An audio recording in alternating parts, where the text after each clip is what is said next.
Hello बच्चों, let's see the question कह रहा है कि identify the option containing maximum number of atoms. तो बेटा यहाँ पे चार ऑप्शन गिवन है, हमसे पूछा रहा है मैक्सिमम नंबर ऑफ एटम किसमें है। तो पहला ऑप्शन है बेटा मेरा ग्लूकोज, सेकंड है हाइड्रोजन, फिर वाटर है, फिर बेंजीन है बेटा। सबसे पहले बेटा मैं आपको ग्लूकोज की स्ट्रक्चर बता देता हूँ। ग्लूकोज का मॉलिक्यूलर फॉर्मूला होता है बेटा C6H12O6।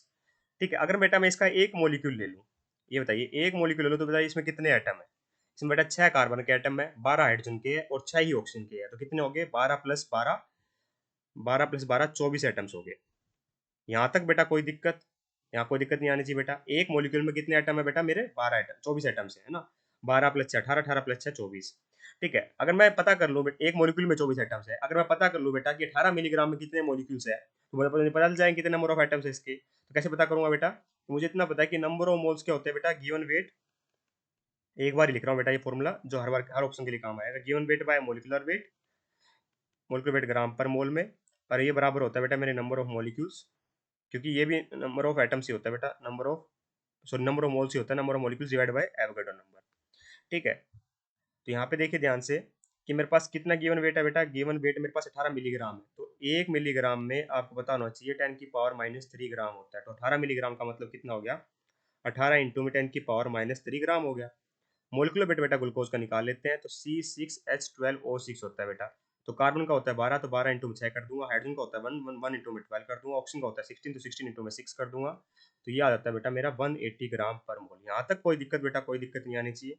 नहीं, यहाँ आ जाएगा बेटा मेरा 180 ग्राम पर मोल, है ना। और ये किसके बराबर है बेटा? मेरे नंबर ऑफ मॉलिक्यूल्स के बराबर। इसको मैं एक्स मान लेता हूँ, number of molecule divide by Avogadro number. ठीक है, इसको सोल्व करो बेटा। ये 10 पे गया तो 1/10⁻⁴ आ जाएगा, तो 10⁻⁴ Na आ जाएगा बेटा।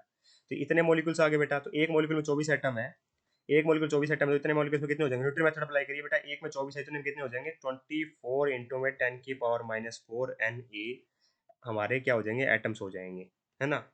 अब हमें बताना है मैक्सिमम किसमें है, सबका निकालने पड़ेंगे। ये तो एक ही बात होगी बेटा। अब बात करता हूँ मैं ऑप्शन नंबर बी की, that is 2 milligram of hydrogen. तो हाइड्रोजन का मोलिकुलर वेट होता है H2 होता है बेटा 2 ग्राम पर मोल। ठीक है, और एक मोलिकुल ऑफ हाइड्रोजन में कितने एटम्स है बेटा? 2 एटम है केवल। कितने एटम है बेटा? केवल 2 एटम्स है ना, 2 हाइड्रोजन के एटम्स है। ठीक है, तो सबसे पहले क्या निकालेंगे बेटा? हम नंबर ऑफ मोल्स निकाल लेते हैं। नंबर ऑफ मोल्स के लिए फॉर्मूला बेटा बार बार नहीं लिखूंगा, मैंने आपको बताया था कि इसको यूज करूंगा मैं इस एक्सप्रेशन को हर बार के लिए। तो given weight by molecular weight is equal to number of molecules by Avogadro number. तो गिवन वेट कितना है बेटा? मिलीग्राम में तो 2 इंटू 10⁻³ ग्राम हो गया। मोलिकुलर वेट बेटा मेरा 2 ग्राम पर मोल हो गया। ठीक है, अब मैं नंबर ऑफ मॉलिक्यूल्स को बेटा मैं एक्स लिखूंगा, है ना। यहाँ पे मैं एक्स लिख रहा हूँ, तो यहाँ पे भी एक्स लिख दो बेटा। नंबर ऑफ मॉलिक्यूल्स को divide by Avogadro number, Avogadro number को एवोगाड्रो नंबर रखो। ठीक है, तो ग्राम से ग्राम गया, 2 से 2 गया, तो कितना आ गया? ये आ गया 10⁻³ Na।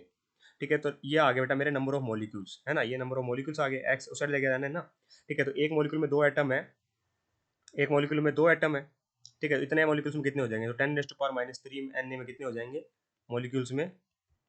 अगर एक मॉलिक्यूल में 2 एटम है तो इतने में कितने हो जाएंगे? 2 इंटू में सिंपल क्या करा है, न्यूटन मेथड अप्लाई किया बेटा। एक में इतने, तो इतने में कितने हो जाएंगे? 2 इंटू 10⁻³ Na एटम्स।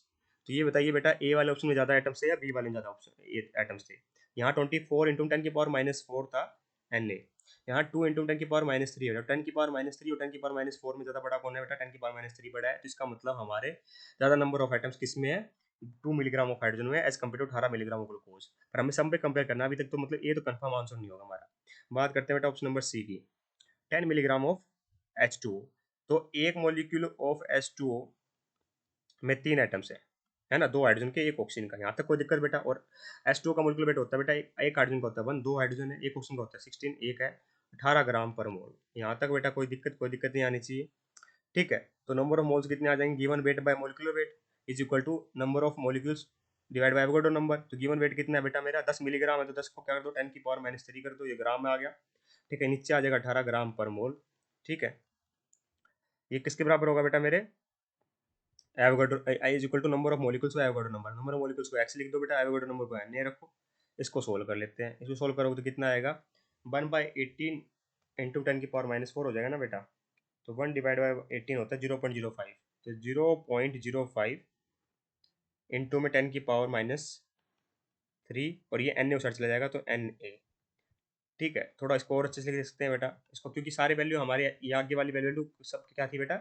एक इंटीजर टाइप में थी। इसको भी ऐसे लिख दो, दिया आ जाएगा 5 इंटू 10⁻⁵ Na। ठीक है, ये तो बेटा नंबर ऑफ मॉलिक्यूल्स आ गए हमारे पास, है ना। इतने मॉलिक्यूल्स है। अब मुझे इतना पता है कि एक मॉलिक्यूल में 3 एटम्स है। ठीक है, तो इतने मॉलिक्यूल में कितने हो जाएंगे बेटा मेरे?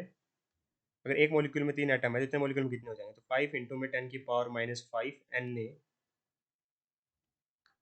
मॉलिक्यूल में कितने एटम हो जाएंगे, एक मॉलिक्यूल में 3 एटम है तो इतने में कितने हो जाएंगे, 3 इंटू में 5 इंटू में 10⁻⁵ Na एटम्स,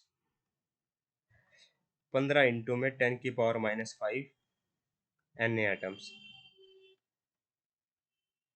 तो बताइए बेटा सब ये बड़ा है या छोटा हुआ है, तो और भी छोटा हो गया क्योंकि यहाँ तो बेटा 10⁻⁵ आ गया ना, 10⁻⁻5 आ गया। हमें पता 10⁻⁴ 10⁻⁻5 का सबसे बड़ा कौन सा 10⁻3 पड़ा है, तो ऑप्शन नंबर सी भी हमारा किसी हालत में आंसर नहीं हो सकता। बात करते हैं बेटा ऑप्शन नंबर डी की, तो बेंजीन का मोलिक्यूलर फॉर्मूला होता है बेटा C6H6 और इसका जो मोलिक्यूलर वेट आएगा बेटा, कार्बन का 12 होता है तो 6 कार्बन होंगे बेटा, ये 6 है। ठीक है, हाइड्रोजन का बेटा 1 होता है तो 1 इंटू में 6, तो कितना आ गया बेटा, ये 78 ग्राम पर मोल आ गया, 78 ग्राम पर मोल आ गया। तो सेम वही चीज़ करेंगे बेटा, यहाँ पे भी हम नंबर ऑफ मोल्स निकालेंगे फिर नंबर मोलिक्यूल्स निकालेंगे। तो मैं आपको बता दूं बेटा, एक मॉलिक्यूल में कितने एटम्स है बेटा, 6 कार्बन के और 6 हाइड्रोजन के, तो टोटल 12 एटम्स है, एक मॉलिक्यूल ऑफ बेंजीन में 12 एटम्स है ना। तो यहाँ लिख लो, ऑप्शन नंबर डी की बात करनी है ना हमें, थोड़ा सा स्पेस का कंसर्न हो रहा है बेटा, है ना, कोई दिक्कत नहीं है पर हम कर लेंगे। देखिए ऑप्शन नंबर डी, ठीक है, तो एक मॉलिक्यूल ऑफ बेंजीन लेते हैं तो 12 एटम्स होते हैं। ठीक है, हम तो निकाल लेंगे कितने मॉलिक्यूल्स है बेटा, बस वही तरीका अपनाएंगे जो पहले से अपनाते आ रहे हैं। ठीक है, तो यहाँ देखिए ध्यान से क्या करूँगा मैं, देखिए मुझे इतना पता है कि सबसे पहले नंबर ऑफ मोल्स निकालूंगा। नंबर ऑफ मोल्स क्या होता है, given weight by molecular weight is equal to number of molecules by Avogadro number. Molecular 7.8 milligram है तो ऊपर आ जाएगा बेटा 7.8 into 10⁻³ divide by molecular weight होता है बेटा 78 ग्राम पर मोल, 78, ठीक है, ग्राम पर मोल, ऊपर ग्राम में बेटा, is equal to X by Avogadro number ना। ठीक है, तो ग्राम से ग्राम वैसे क्या है बेटा, तो ये डेसिमल हटा दो एक बार के लिए, तो ये इतना हो गया, तो कितना आ गया, ये तो सीधा आ गया 10⁻⁴ बेटा, 10⁻⁴ Na। ठीक है, तो ये आ गया बेटा नंबर ऑफ मॉलिक्यूल्स। अब नंबर ऑफ मॉलिक्यूल आ गया, मुझे पता है कि एक मॉलिक्यूल में कितने एटम है, 12।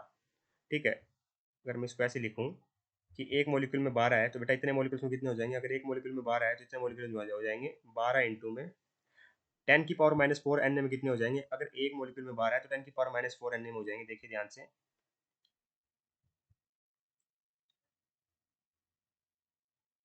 एक मॉलिक्यूल में 12 एटम है तो 10⁻⁴ Na में कितने हो जाएंगे, ये हो जाएंगे 12 इंटू में 10⁻⁴ Na मॉलिक्यूल्स, एटम्स। यहाँ तक बेटा कोई दिक्कत यहाँ तक आपको नहीं आनी चाहिए मेरे ख्याल से, है ना। 12 इंटू 10⁻⁴ Na एटम्स हो जाएंगे, है ना। तो देखिए मैक्सिमम नंबर ऑफ आइटम किस में आए, यहाँ पे 2 इंटू 10⁻³ था बेटा। एक काम ये भी कर सकते हो कि सबको, अगर आपको प्रॉब्लम हो रही है ना पावर में, सबको 10⁻⁴ कर लो या तो, क्योंकि यहाँ 10⁻⁵ आया था बेटा, यहाँ 10⁻3, यहाँ 10⁻⁴, तो दो में तो 10⁻⁴ आ गया। आगे आप थोड़ा इसको 10⁻⁴ कैसे लिखोगे बेटा, 10 से डिवाइड कर दो, 10 से मल्टीप्लाई कर दो। ठीक है, तो 10 से मल्टीप्लाई करोगे तो ये 20 हो जाएगा, ये आ जाएगा 10 से डिवाइड कर 10⁻⁴ Na एटम्स। ठीक है, और इस वाले में और कर दो बेटा, है ना, इस वाले में कैसे लिखोगे, इसको 10 से मल्टीप्लाई कर दो, से डिवाइड कर दो, तो ये आ जाएगा 1.5 इंटू 10⁻⁴ Na एटम्स। अब एक बात बताइए कि हमारे सबसे, देखिए 10⁻⁴ सब में कॉमन कर दिया ना, अब सबसे ज्यादा आइटम किसमें हुए, इसमें 20 हुए, है ना, इसमें कितने हुए, इसमें 24 हुए, इसमें 20 हुए बेटा, इसमें 24 हुए, है ना, इसमें कितने हुए बेटा मेरे, इसमें कितने हुए, ये कहाँ गया, ये रहा, हमने गलत तो नहीं कर दी, नहीं नहीं, ठीक है, ये कितने हुए? इसमें हुए बेटा 1.5 ही, और इसमें हुए बेटा 12। तो सबसे ज़्यादा किस में आए,